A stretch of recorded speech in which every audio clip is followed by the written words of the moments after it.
তখন তো আশা আছেন না, এখন তো একটা আশা আছে। তোমার যে কোন শর্ত আমি মানতে রাজি, তুমি শর্ত বলো। এবার ফাতেমা ডাক দিয়ে বলেন, শর্ত হইল ফজরের নামাজের পর সকাল বেলায় আমাদের ঘরের সামনে একটা জমিন আছে। জোরে বলেন, কি আছে? জমিন আছে। ওই জমিনের মধ্যে কিছু চড়ুই পাখি বসে। শর্ত হইল একটা চড়ুই পাখি যদি তুমি আমারে দই রান্না দিতারো, জুব্বা তোমার। সবাই মিললে সুবহানাল্লাহ কইতেন না? ওই মা এতক্ষণ তো আশা আছেন না, তখন তো একটা আশা হইছে। আলী ডাক দিয়া কয়, এটা কোন শর্ত? মনে মনে এটা কোন শর্ত হইল? চানচুরা আর চানচুরা একটা কেড়ে কয়েকটা দৈরান নিমু মনে মনে। আচ্ছা আমি শর্ত মানছি, একটা ফাঁকি আনবো। ঠিক আছে। ফজরের আজান হয়।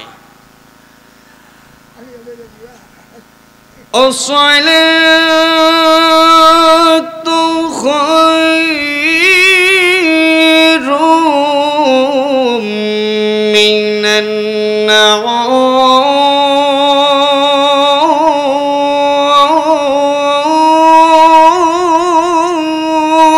الله أكبر.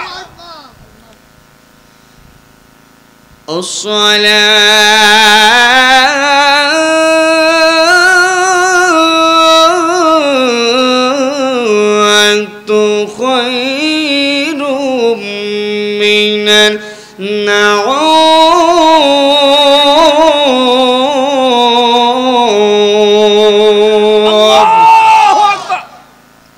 এখন যে আলোচনাটাই ঢুকতেছি, এটা সম্পূর্ণ হাকিকতের আলোচনা, সম্পূর্ণ হাকিকত। একটু মনোযোগ। কষ্ট দিচ্ছে আপনাদের ভাই? বাজান কষ্ট দিচ্ছে? আর 10-15 মিনিট করবো আমি। আচ্ছা শোনেন, আজান দিল, আজান দিল।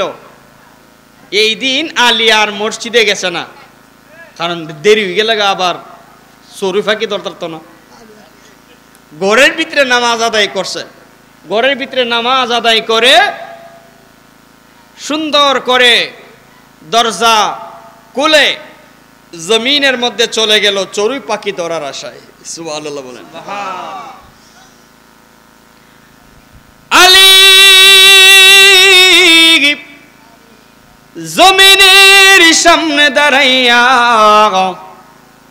জমিনের দিকে তাকাইলেন। তাকায়া দেখে রে, একটা দুইটা পাখি না, হাজার হাজার পাখি আদার খায়।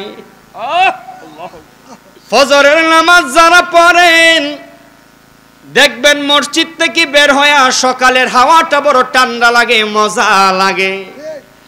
দেখবেন কিছুই পাখি আছে শব্দ করে, আওয়াজ করে। আবার জমিনের মধ্যে কিছু পাখি আছে আদার খায়। সকাল বেলায় আছে না নাই বলেন? বন্ধুরে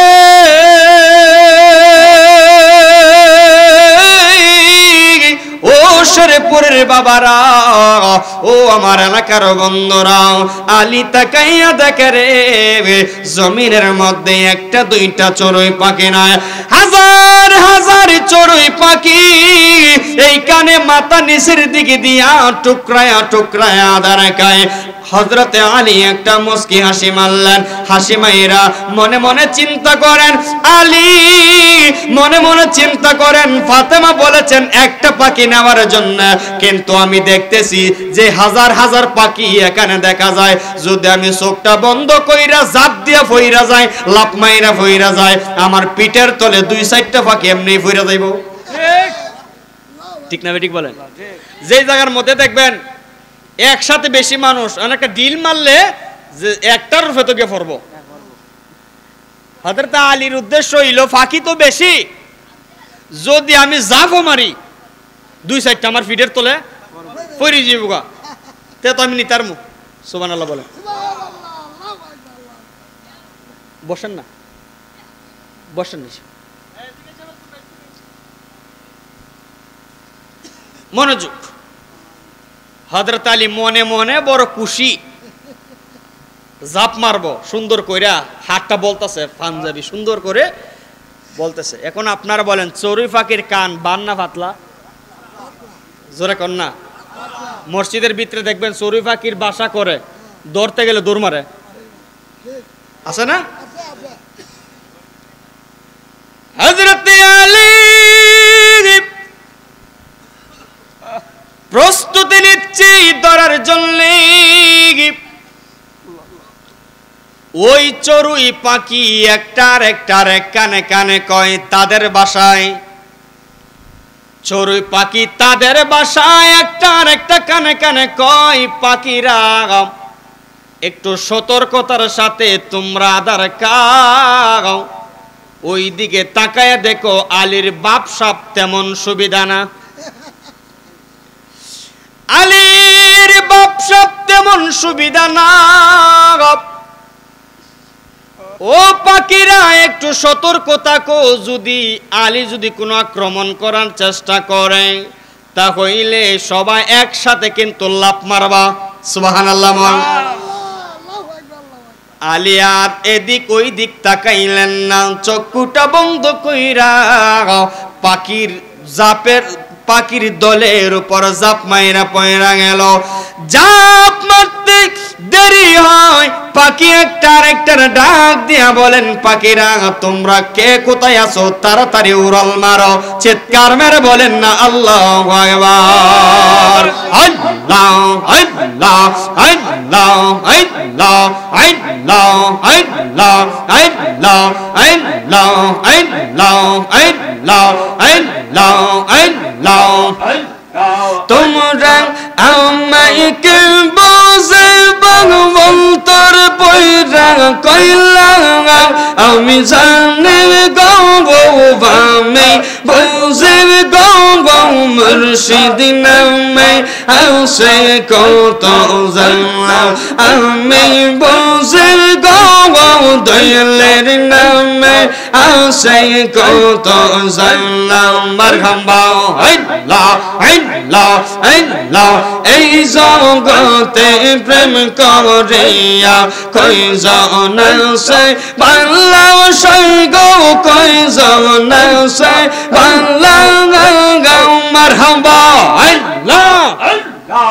ও পর দেখিতে বললাম ভিতর পয়রা কইলা, আমি জানি গো আমি বুঝি গো মুর্শিদ নামে আসে কত জানলা, আমি বুঝি গো দিনের নামে আসে কত জানলা, আমি জানি গো শিরজির নামে আসে কত জানলা। মারহাবা আল্লাহ আল্লাহ আল্লাহ আল্লাহ আল্লাহ। লা ইলাহা ইল্লাল্লাহু মুহাম্মাদুর রাসূলুল্লাহ সাল্লাল্লাহু আলাইহি ওয়াসাল্লাম। জোরে বলেন মারহাবা। অনেকে আবার কইব তেমন বানায় বানায় ওয়াজ করে। কিতাবের নাম আমি কইয়া দেই, কিতাবের নাম হইল মহাকালের আয়না। মহাকালের আয়না লেখক যিনি লিখেছেন ঐতিহ্যবাহী কান্দরা পাক দরবার শরীফের আওলাদে রসুল পীরজাদা পীর সৈয়দ শৌকেলাহি আহমদ বখত মতিন সাহেব। সকলে বলেন মারহাবা। ঐতিহ্যবাহী নাসিরনগর থানা কান্দরা দরবার শরীফ গ্রাম, ওনারে সবাই ডাকে মতিন সাহেব এক নামে। উনি যেই কিতাবটা লিখেছেন উনি সরাসরি আওলাদে রসুল। মারহাবা বলেন। সৈয়দ সিবাস আল নাসিরউদ্দিন আল মাদানী রহমতুল্লাহি আলাইহির 120 আউলিয়ার সর্দার ছিলেন। উনার আওলাদ হইল আমাদের কান্দরা দরবার শরীফ। এই কিতাবটা উনি অনেক গবেষণা করে লিখেছেন, মহাকালের আয়না। মারহাবা বলেন। জাপ মারল, ওয়াজ কিন্তু লাম্ব হয়ে যেতেছে, কষ্ট হইতেছে না। লাফ মারলেন পাখির উপরে। এখন জোরে কোন পাখি আছে না গেছে? জোরে কোন আছে না গেছে? গেছে। আলীর মনে মনে চিন্তা হইল সব পাখি তো আর ধরা সম্ভব না, 2-4টা তো ফিটের তলে আছে।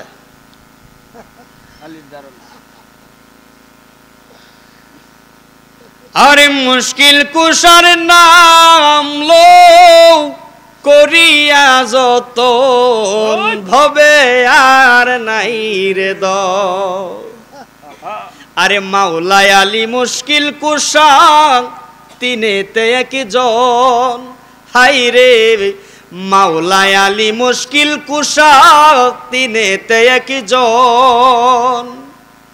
ইমাম হাসান হুসেন দুই ভাই বেহেশতের রৌশন ভবে আর নাই রে দন। মারহাবা বলে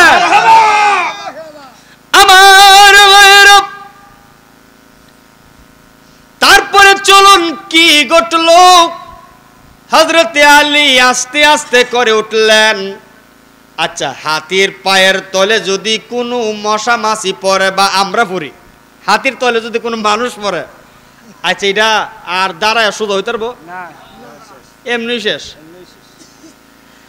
আলী তিনি ছিলেন আসাদুল্লাহ বিল গালিব, তিনি হইল আল্লাহর বাগ।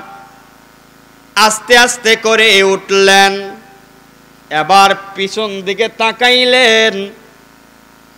পিছন দিকে তাকাইয়া দেখে একটা চড়ুই পাখি তার পিঠের নিচে নাই, পিঠের মধ্যে মাটি লাইগা রইছে। একটা সুবহানাল্লাহ জোরে কইনা বাবারে, বোঝা যায় সুবহানাল্লাহ টিহাদা কিনে আনুন লাগবো। সুবহানাল্লাহ, মারহাবা বলেন। সুবহানাল্লাহ। পিঠের মধ্যে মাটি লাইগা রইছে, একটা পাখি নাই। সমস্ত পাখি ছায়া দেখে চড়ুই পাখি সুন্দর করে উড়তে শুরু করলো আকাশে। আল্লাহর লীলা খেলা তো বোঝা যায় না রে শেরপুরের বাবা। আল্লাহর